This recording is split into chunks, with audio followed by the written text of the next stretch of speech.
CM Bhupendra પટેલનો બનાસકાંઠામાં back to school mission સંવાદ. હજારો બાળકો ફરી શાળામાં. ગુજરાત સરકાર દ્વારા રાજ્યમાં શિક્ષણના સાર્વત્રિકીકરણ અને શાળા છોડનાર બાળકોને ફરી શિક્ષણના મુખ્ય પ્રવાહ સાથે જોડવા માટે બેક ટુ સ્કૂલ મિશન અભિયાન ચાલી રહ્યું છે. આ અભિયાન અંતર્ગત મુખ્યમંત્રી ભૂપેન્દ્ર પટેલે બનાસકાંઠા જિલ્લાના તેનીવાડા ખાતે શાળામાં પુનઃ પ્રવેશ પામેલા વિદ્યાર્થીઓ, તેમના વાલીઓ અને મેન્ટર્સ સાથે પ્રેરણાદાયી સંવાદ કર્યો હતો. મુખ્યમંત્રીએ વિદ્યાર્થીઓ સાથે આત્મીય વાતચીત કરી અને શાળા છોડવાના કારણો, ફરી અભ્યાસ શરૂ કર્યા બાદના અનુભવ તેમજ ભવિષ્યના સપનાઓ વિશે જાણ્યું. તેમણે બાળકોને નિયમિત રીતે શાળાએ જવા, મન લગાવી અભ્યાસ કરવા અને આત્મવિશ્વાસ સાથે જીવનમાં આગળ વધવા માટે પ્રોત્સાહિત કર્યા.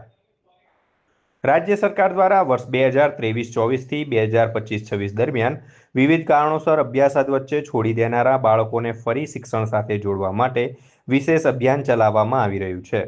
બનાસકાંઠા જિલ્લામાં જિલ્લા કલેક્ટર મિહિર પટેલના માર્ગદર્શન હેઠળ જિલ્લા શિક્ષણ વિભાગ, સમગ્ર શિક્ષા અભિયાન, શિક્ષકો અને તાલુકા સ્તરની ટીમોના સતત પ્રયાસોથી રાજ્યમાં શ્રેષ્ઠ કામગીરી નોંધાઈ છે.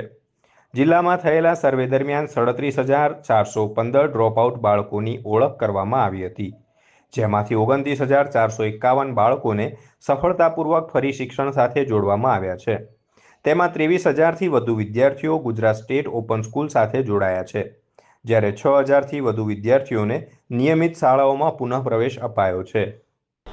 આજે બનાસકાંઠા જિલ્લાની અંદર છેલ્લા 3 વર્ષ દરમિયાન જે બાળકો ડ્રોપ આઉટ થયેલા હતા એવા બાળકો સાથે માનનીય મુખ્યમંત્રી સાહેબશ્રી પ્રેરણાદાયી સંવાદ કર્યો. આ બાળકો રેગ્યુલર શાળાએ આવતા નહોતા, એટલે કે કેટલાક સમયથી ડ્રોપ આઉટ હતા, અને બેક ટુ સ્કૂલ મિશન અંતર્ગત આ તમામ બાળકોને શાળામાં પુનઃ પ્રવેશ કરાવવામાં આવેલો છે. બનાસકાંઠા જિલ્લાની અંદર કુલ 37,000 જેટલા બાળકો ડ્રોપ આઉટ હતા, જેમાંથી 29,000 જેટલા બાળકો પુનઃ શાળામાં પ્રવેશ પામેલા છે. તમામ બાળકોને માનનીય સીએમ સાહેબે સંવાદ કર્યો, બાળકોને માર્ગદર્શન આપ્યું, પ્રેરણા આપી અને બાળકો સ્કૂલમાં જળવાઈ રહે એ માટે એમની સમજૂતી આપી. માનનીય સીએમ સાહેબનો આ તબક્કે ખૂબ આભાર માનું છું. એક મૃદુ શબ્દથી વાલી તરીકે સાહેબે જે સંવાદ કર્યો એ અમારા માટે ખરેખર પ્રેરણાદાયી છે.